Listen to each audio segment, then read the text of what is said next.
Hello, my name is Isabela Matos. I'm a PhD student at the Federal University of Rio de Janeiro. I'm currently staying at the University of Geneva for a few months.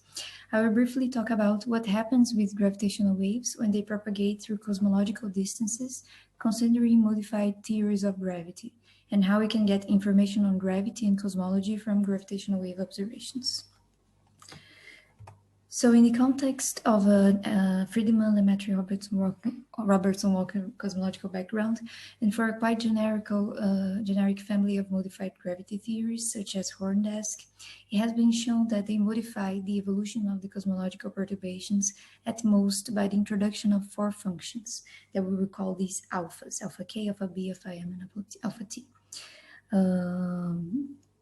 Okay, they are completely specified by the Lagrangian of the theory, and they are the maximum number of degrees of freedom together with the Hubble expansion when we restrict to linear perturbations, and they all vanish in general relativity.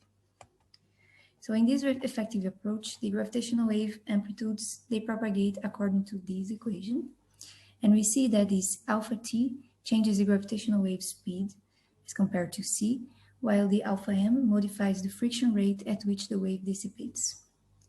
As in the usual radiative behavior, the gravitational wave amplitude emitted by a binary system falls with the luminosity distance to the source.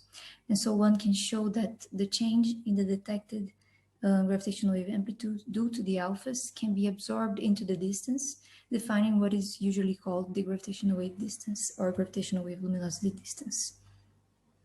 So if we can detect several gravitational wave events from binary sources followed by electromagnetic counterparts, it's possible to infer simultaneously the redshift of the source and its gravitational wave distance. So with third generation gravitational wave detectors that are being planned, such as the Einstein Telescope, we will be able to probe higher redshifts and to detect optimistically 1,000 binary neutron star gravitational waves with gamma ray bursts, allowing us to study the distance redshift relation. So in this work, we performed forecasts for the Einstein Telescope to investigate the constraints it might put on cosmological parameters and on the modified friction alpha m.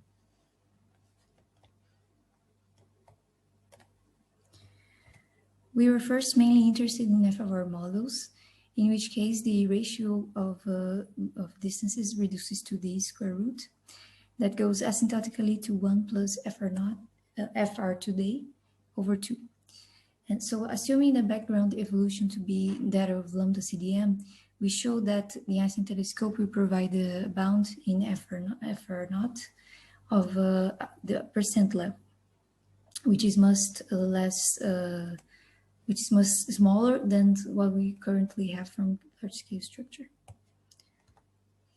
So after that, for a more general setting, in order to account for modified gravity in both background and friction, we use parametrizations for the dark energy equation of state and the ratio of luminosity distances that mimic the behavior that these functions has in FFR-like theories. So here is a comparison between the parametrizations for the W of the dark energy and the predictions of two FFR models. A is the amplitude of this deviation from -1, and here it's a comparison between the parameterization for the ratio of distances and what is predicted by theory. And this psi naught is the asymptotic value of this ratio of distances. So for lambda CDM, we show that H naught can be measured with a 1% sigma error, but omega m naught with 8%, Yes. So here we show the contours when allowing A and psi naught to vary as well.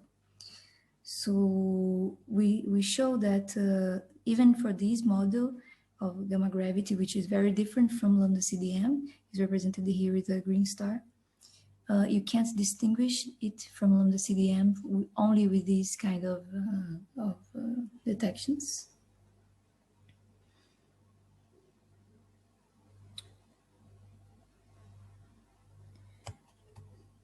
We also combined our results with data from other probes, real data. So here we have a supernovae and a combination of BAO and CMB. And we see that the addition of gravitational waves does not improve the constraints that we get from there.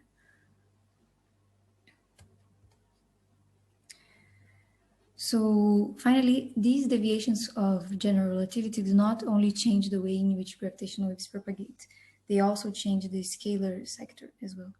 So our current project is to compare what we get from gravitational waves with the measurements of the sleep parameter, which is basically the ratio between the scalar potentials, which is affected by this equation that I'm showing here.